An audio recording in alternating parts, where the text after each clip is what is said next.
Interest rates have finally dropped, and everyone is talking about what this means for buying property. Some people think it's a good time to buy since loans are cheaper now, while others are waiting to see if prices drop more. When interest rates go down, monthly loan payments are lower.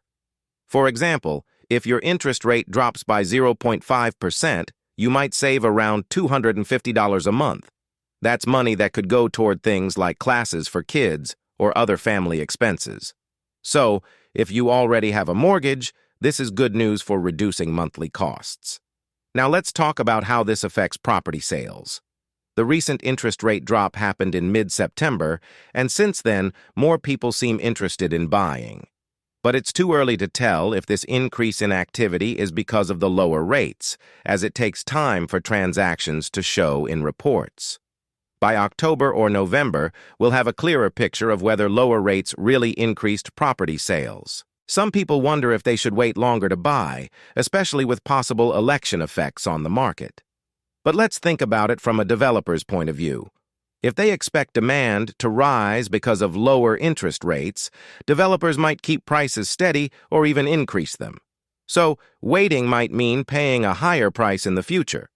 For example, at recent launches, properties started at lower prices but eventually sold at a higher rate as demand picked up. Buyers who waited ended up paying more or missed out on preferred units.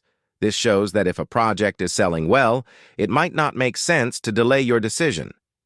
Also, Singapore's property market is largely supported by local buyers. Many Singaporeans have significant savings or CPF funds that they can use for property investments. With about half of their wealth in property, there's solid financial support for the market here. Additionally, public and private housing form a large part of Singapore's assets, making the property market stable and essential.